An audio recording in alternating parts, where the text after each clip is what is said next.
Salve, salve rapaziada, tudo bem? Aqui para mais uma aula dessa semana, a semana 20. E aí, fizeram a atividade de verificação?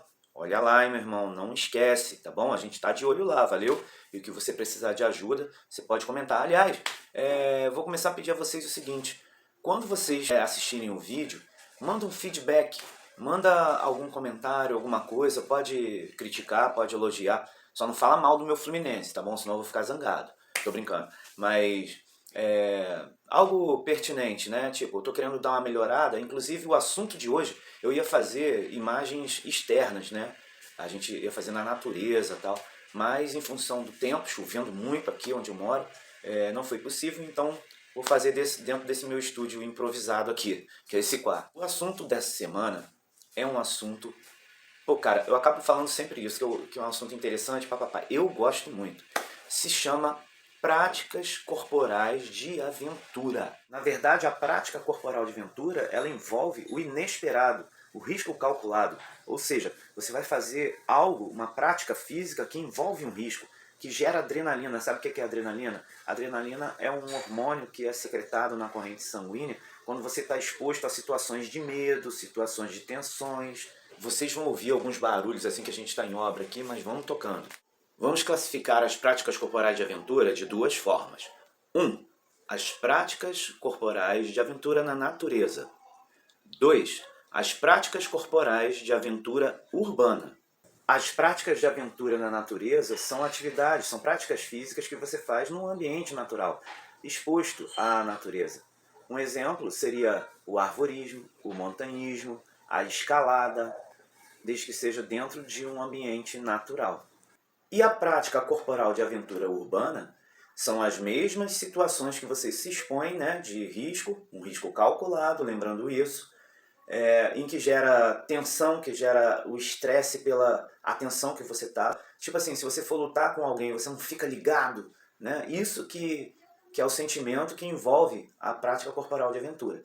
E no caso da prática corporal de aventura urbana, a gente pode citar como exemplo o parkour, né, o skate. Ou seja, são práticas de aventura que você faz no ambiente urbano.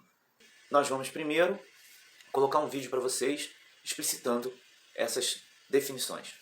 Como não poderia deixar de ser, eu tenho que dar os créditos a esses talentosos professores como o Wellington Carlos e o Giovanni Helbing, que produziram esse vídeo que vocês vão ver. Eles têm canal no YouTube e, se você quiser, visita lá, porque eles são fera. As práticas corporais de aventura são modalidades em que o praticante interage com o ambiente e ocorrem situações imprevisíveis e desafiadoras. Algumas dessas práticas de aventura recebem outros nomes, como esportes de riscos, esportes alternativos e esportes extremos. Assim como em outros esportes, existem diversas classificações, mas vamos falar de duas, conforme o ambiente em que elas necessitam para ser realizadas: esporte de aventura na natureza e esporte de aventuras urbanos. As práticas de aventura na natureza têm como característica explorar as incertezas que o ambiente físico cria para o praticante, gerando a sensação de medo, ansiedade, vertigem e do risco controlado. Alguns exemplos dessas práticas são a corrida orientada, corrida de mountain bike, rapel, tirolesa, raft, entre outras práticas de aventura. As práticas de aventuras urbanas exploram a paisagem de cimento para produzir essas condições de vertigem, medo e risco controlado. E temos como exemplo a prática do parkour, do skate, do patins e da bicicleta. As práticas corporais de aventura precisam ter o risco calculado, ou seja, o praticante precisa saber quais os riscos estão envolvidos em cada esporte. Seguir os protocolos específicos de segurança é essencial para oferecer mais proteção nas atividades de aventura, seja na natureza ou seja urbanas. Outro ponto é sempre estar acompanhado de um especialista na área e sempre utilizar os equipamentos e vestimentos adequados para a sua segurança. Seguindo essas instruções, você poderá desfrutar dos benefícios e sensações promovidas pelas práticas corporais de aventura. Esse foi o nosso assunto de hoje. Até um próximo vídeo abordando assuntos da educação física. Tchau! Agora que vocês já entenderam o que é prática corporal de aventura na natureza e prática corporal de aventura urbana, eu escolhi aqui duas atividades como exemplo de prática corporal de aventura urbana e vou passar depois um outro como exemplo de prática corporal de aventura na natureza. Skilling fala que o skate surgiu nas ladeiras da Califórnia, com surfistas que procuravam um meio para se divertir nos dias sem onda, e manteve a sua característica inovadora e principalmente anárquica, no sentido de não existirem regras para se praticar, a pessoa simplesmente anda.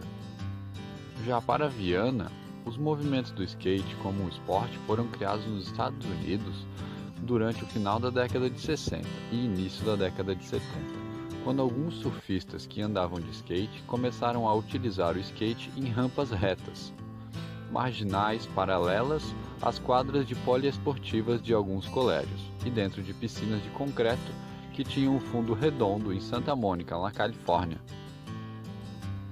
O skate é um esporte radical muito praticado atualmente. Consiste em realizar manobras deslizando sobre um solo, com ou sem obstáculos, equilibrando-se sobre o skate. O skate é uma prancha que possui 2 eixos, rolamentos e 4 pequenas rodas. Mais do que um esporte, o skate tornou-se um estilo de vida. Os skatistas usam roupas características, têm suas próprias gírias e costumes. Para a prática do skate, se faz necessário a utilização de alguns equipamentos, sendo eles o shape, nada mais é que a tábua de madeira que serve como base para as manobras. É composta por madeira leve e resistente, disposto em folhas. Hoje existem vários tipos de shapes, uns com pouca e outros com muita inclinação, ou então com pouca ou muita largura.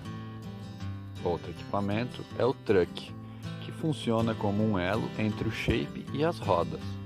Ele é preso ao shape e tem grande importância. Os melhores são os que apresentam grande resistência e flexibilidade.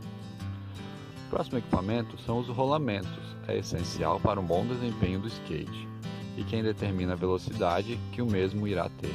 Geralmente um rolamento mais resistente é utilizado para o skate street e os mais rápidos para o vertical. As rodas são as responsáveis por terem contato com o chão e proporcionam a estabilidade além da velocidade ao atleta. Uma boa qualidade das rodinhas faz muita diferença na hora de andar de skate. São feitas geralmente de poliuretano e uretano. Possuem 2 cavidades, uma de cada lado, onde são dispostos os rolamentos. Variam quanto ao tamanho, ficando atualmente entre 50 a 60 milímetros. Os parafusos, por mais óbvio que seja, servem para fixar os trucks na tábua. São 4 em cada truck, somando um total de 8 parafusos. Depois temos a lixa, vai colada à superfície da tábua, serve para aumentar o atrito entre o calçado do skatista e a tábua do skate, possibilitando uma execução de manobras e impedindo que o calçado do atleta deslize involuntariamente sobre a tábua.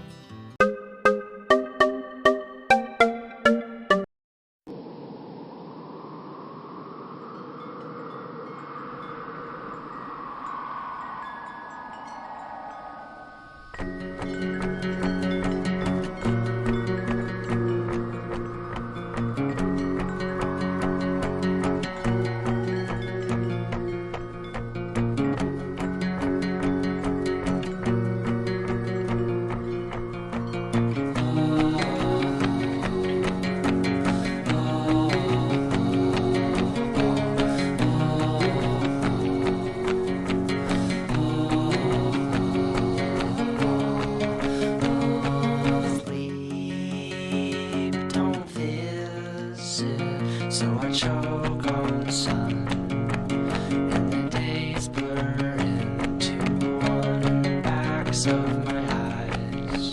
On the things I've never done, sheets are swaying from an old clothesline, like a row of captured grows over old dead grass.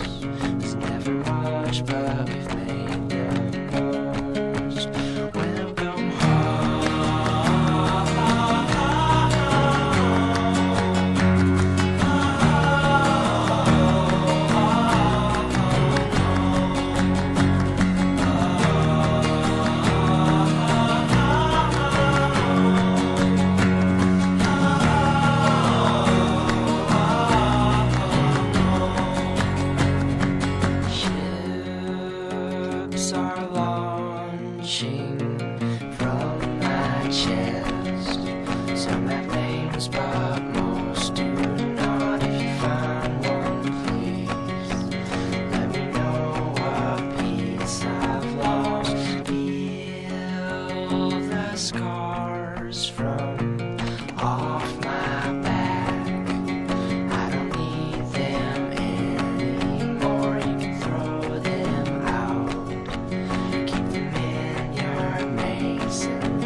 vídeo dessa semana tá bem curtinho mesmo. Eu sei que vocês estão com tarefas para fazer, tem conferir as atividades que vocês não fizeram, volta lá no Forms, faça, para a gente poder não ter dificuldade na hora da nota, tá bom?